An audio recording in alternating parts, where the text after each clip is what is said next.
திருவண்ணாமலை அண்ணாமலையார் கோவிலில் விடுமுறை தினத்தை ஒட்டி பக்தர்கள் கூட்டம் அதிகரித்து காணப்படுகிறது. மேலும் மக்கள் அதிகமாக குவிந்ததால் அப்பகுதியில் பரபரப்பு நிலவுகிறது. சுவாமி தரிசனத்திற்காக பல்லாயிரக்கணக்கான பக்தர்கள் குவிந்துள்ளதால் நீண்ட வரிசையில் காத்திருந்து பக்தர்கள் சுவாமி தரிசனம் செய்து வருகின்றனர்.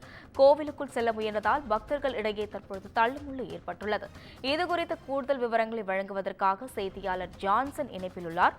வணக்கம் ஜான்சன். தற்பொழுது அண்ணாமலையார் கோவிலில் பக்தர்கள் இடையே தள்ளுமுள்ளு ஏற்பட்டுள்ளது கூட்ட நெரிசல் காரணமாக. இதுகுறித்த விவரங்களை பகிரலாம். வணக்கம் அஸ்வினி.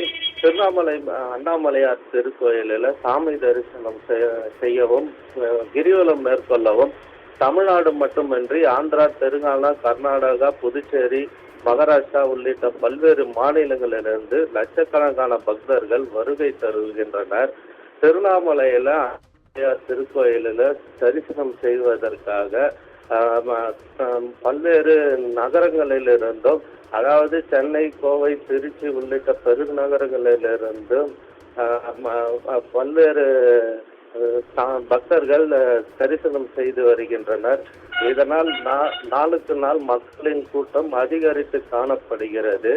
மேலும் போக்குவரத்து நெரிசல் அதிகரித்து திருவண்ணாமலை மாவட்டத்தில் நாளுக்கு நாள் போக்குவரத்து நெரிசல் அதிகரித்து காணப்படுகிறது. நேற்று மகா தீபம் என்பதாலும் திருவண்ணாமலை மாவட்டத்தில் போக்குவரத்து நெரிசல் அதிகரித்து காணப்படுகிறது. அதாவது திருவண்ணாமலை மாவட்டத்தில் அண்ணாமலையார் திருக்கோயிலில் விடுமுறை நாள் என்பதாலும் சாமி தரிசனத்திற்கு பல்லாயிரம் பக்தர்கள் குவிந்ததால் பரபரப்பு காணப்படுகிறது. கோயிலுக்கு செல்ல முடியாமல் தள்ளுமுள்ளு ஏற்பட்டுள்ளது. இதனால் காவல்துறையினரிடமும் வாக்குவாதம் ஏற்பட்டு காணப்படுகிறது. மேலும் திருவண்ணாமலை மாவட்டத்தில் வார விடுமுறை என்பதாலும் பௌர்ணமி நாள் விசேஷ நாள்களிலும் அதிகரித்து பக்தர்கள் காணப்படுகின்றனர். இதனால் திருவண்ணாமலை கோயிலில் பரபரப்பு காணப்பட்டுள்ளது. கூடுதல் விவரங்களுக்கு நன்றி ஜான்சன்.